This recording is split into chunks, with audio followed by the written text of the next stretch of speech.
Hi friends, మీరు చూస్తుంది AVR paper plate and cups machines. ఈ వీడియోలో మీరు అసలు ఈ బిజినెస్ని ఎక్కడ చేసుకోవాలి, ఎలా చేసుకోవాలి, మార్కెటింగ్ అనేది ఎలా చేసుకోవాలి, ప్రాఫిట్స్ ఎంత వస్తాయి, ఇన్వెస్ట్మెంట్ ఎంత పెట్టాలి, పెట్టిన ఇన్వెస్ట్మెంట్కి రిటర్న్స్ అనేవి ఎంత వస్తాయి అనేది మీకు డీటెయిల్గా చెప్తాను.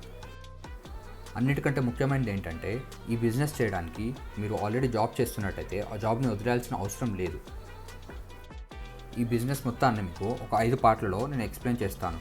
ఫస్ట్ పాయింట్ ఏంటంటే ఇన్వెస్ట్మెంట్, అంటే పెట్టుబడి అనేది ఈ బిజినెస్ మనం స్టార్ట్ చేయడానికి 50,000 నుంచి మిషన్స్ అనేవి దొరుకుతాయి. కాబట్టి 50,000 నుంచి మీరు ఈ బిజినెస్ని స్టార్ట్ చేసుకోవచ్చు.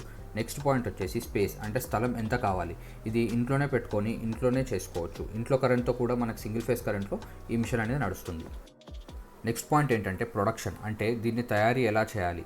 తయారీ అనేది ఇంట్లో లేడీస్ ఖాళీగా ఉన్న టైంలో కూడా దీని ప్రొడక్షన్ అనేది చేసుకోవచ్చు. నెక్స్ట్ పాయింట్ వచ్చేసి మార్కెటింగ్, తయారు చేసిన వాటిని ఎలా అమ్ముకోవాలనే డౌట్ అని అందరికీ ఉంటుంది.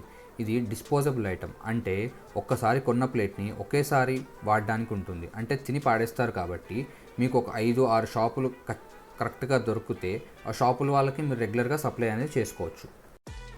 అదే కాకుండా సీజన్ ఉన్నప్పుడు, అంటే ముహూర్తాలు, ఫంక్షన్స్ అవన్నీ ఉంటాయి కదా, అలా ఉన్నప్పుడు మీ చుట్టుపక్కల వాళ్ళు వచ్చి, అంటే వాళ్ళ ఇంట్లో ఫంక్షన్స్కి ఒక 5,000 ప్లేట్లు కావాలని అలా అడుగుతుంటారు. వాళ్ళకి మీరు తయారు చేసి ఇవ్వచ్చు. ఫంక్షన్స్లో ప్లేట్స్ ఒక్కటే అవసరం ఉండదు కాబట్టి వాటితో పాటు plastic glasses, paper cups, ice cream cups, spoons ఇలాంటివన్నీ మీకు దగ్గరలో ఎవరైనా తయారు చేసే వాళ్ళు ఉంటే వాళ్ళ దగ్గర మీరు బల్క్గా తెచ్చుకొని ఈ ప్లేట్స్, మీరు తయారు చేసిన ప్లేట్స్తో పాటు అవి కూడా అమ్ముకోవచ్చు.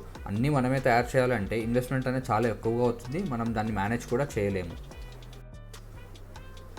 ఈ ప్లేట్స్ తయారు చేయడంతో పాటు ఈ ఐటమ్స్ అన్నీ మీరు ట్రేడింగ్ చేయడం వల్ల, అంటే తెచ్చి అమ్మడం వల్ల ఆదాయం అనేది ఎక్స్ట్రాగా వస్తుంది. అలాగే మీ దగ్గరకు వచ్చే ఈ చుట్టుపక్కల నుంచి వచ్చే వాళ్ళ ఆర్డర్స్ కానీ, మీరు సప్లై చేసే కిరాణా షాపులు, హోల్సేల్ షాపులు, డిస్ట్రిబ్యూటర్స్ కానీ ఇవన్నీ మీ దగ్గర దొరుకుతాయంటే మీకు బిజినెస్ ఇవ్వడానికి ఎక్కువగా ఇంట్రెస్ట్ చూపిస్తారు. నెక్స్ట్ పాయింట్ వచ్చేసి ప్రాఫిట్స్, అంటే లాభాలు. ప్రాఫిట్స్ అనేవి మీరు వేరే వీడియోస్లో చూసి ఉంటారు. 1,00,000 పెట్టుబడికి 1,00,000 మిగులుతుంది నెలకి అని చెప్తూ ఉంటారు. కానీ అది నిజ జీవితంలో జరగదు. పేపర్ మీద లెక్క వేసి చూపించాలంటే ఎంతైనా చూపించవచ్చు. అలా 1,00,000కి 1,00,000 మిగిలేటట్టయితే పెద్ద పెద్ద ఇండస్ట్రీ వాళ్ళు కూడా అన్నీ వదిలేసి ఇదే బిజినెస్ చేస్తారు. వాస్తవానికి 50,000 నుంచి 60,000 ఈ బిజినెస్లో సంపాదించుకోవచ్చు.